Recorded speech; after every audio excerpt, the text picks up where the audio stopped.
आप जान रहे हैं कि माननीय भारत निर्वाचन आयोग के निर्देशानुसार अभी स्पेशल इंटेंसिव रिवीजन चल रहा है, यानी इलेक्टोरल रोल का विशेष गहन पुनरीक्षण का काम चल रहा है।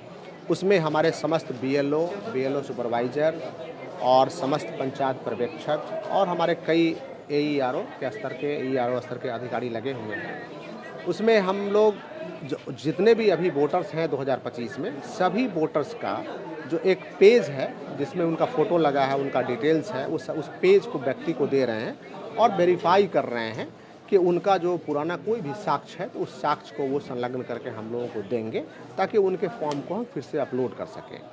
अभी विशेष रूप से हमने ये फोकस किया है कि जितने भी फॉर्म्स हम लोगों को दे रहे हैं वो फॉर्म्स उनसे फिलअप करके हमारे पास वापस आ जाएं।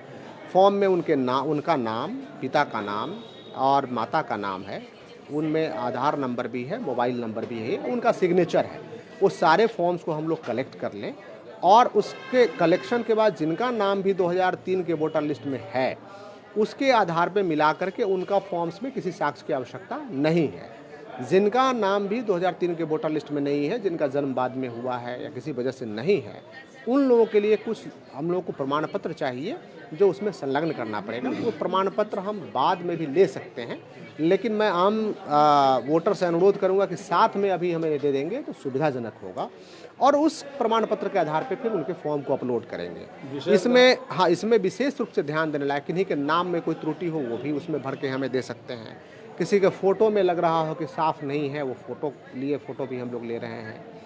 इस बिंदु पे किसी का मोबाइल नंबर पहले से सही नहीं है तो वो सही नंबर आ जाएगा। बस बताइए। ऑनलाइन का डेट कब तक है सर? ऑनलाइन का डेट हमेशा ओपन है। ऑनलाइन का डेट हमारा 26 तक है, लेकिन हम आग्रह करेंगे कि अभी लोग अपलोड कर लें, समय का इंतजार। विशेष गहन पुनरीक्षण में समीक्षा की गई होगी प्रोग्रेस की सर? हाँ, क्या स्थिति है सर? नहीं, हमारे इस ज़िले में सभी अनुमंडल की स्थिति और सभी यारों की स्थिति कंपैरेटिवली अच्छी है और हम वहाँ से दूर से आए हैं ताकि अपने और कर्मियों को ट्रेनिंग करके हम अपनी स्थिति बिहार में सबसे बेहतर। सर, लोगों के मन में कुछ आशंकाएं हैं इसको लेकर, उनसे किस तरह से अपील करेंगे? क्योंकि बहुत सारे लोगों के मन में थोड़ी बहुत आशंकाएं हैं कि भाई क्या उनका मतदाता सूची से नाम हट जाएगा इस प्रोसेस को नहीं पूरा करने के बाद, तो उनके लिए किस तरह से अपील करेंगे सर?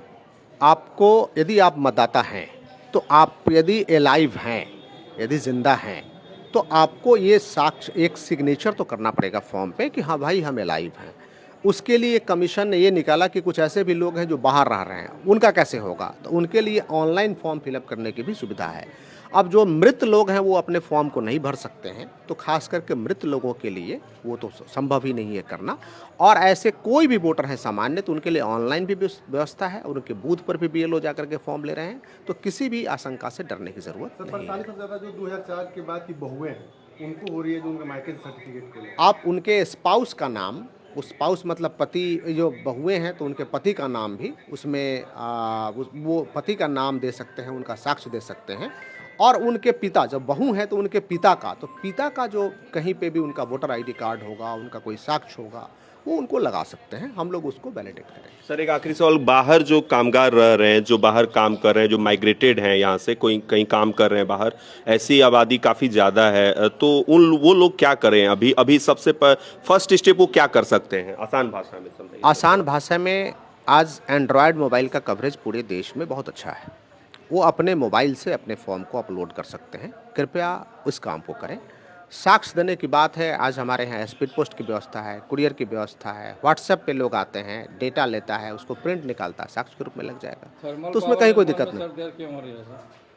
वो प्रक्रियात्मक चीज़ें हैं और देर नहीं हो रही है, बहुत तेज़ गति से जो प्रक्रिया है वो चल रही है। बहुत जल्द आपको प्रमाण सबसे बेहतर पुनरीक्षण का कार्य किस प्रखंड में हो रहा है? अभी हमारे यहाँ नौगछिया अनुमंडल में काफ़ी बेहतर तरीके से लोगों ने काम किया है और कल से ये पिरपैंती भी अच्छा पेस पकड़ा है। अभी एक लास्ट सवाल, अभी पिरपैंती में जो मनरेगा का कार्य जेसीबी से हर जगह चल रहा है, उसकी गुप्त सूचना मनरेगा के पीओ साहब को दी गई और पत्रकार के द्वारा जो गुप्त सूचना दी गई पीओ साहब के द्वारा, उस वीडियो को और सूचना को अपराधियों को देकर पत्रकार के साथ अभद्र व्यवहार और मारपीट कराई गई। क्या सर इसके डर से हम लोग को खबर संकलन करना छोड़ दें? हमें लगता है कि सवाल आपको पूछने से पहले हमें सूचना देनी चाहिए थी। आप राइटिंग में इंटीमेट कीजिए कि राइटिंग में क्या चल रहा है, राइटिंग में इंटीमेट कीजिए। कहीं किसी भी सूचना का कोई सूचक होता है तो आप सूचक के रूप में अपने आप को दर्ज करके आप इंटीमेट कीजिए और जांच करके उस पर कार्रवाई करेंगे। चलिए, धन्यवाद सर।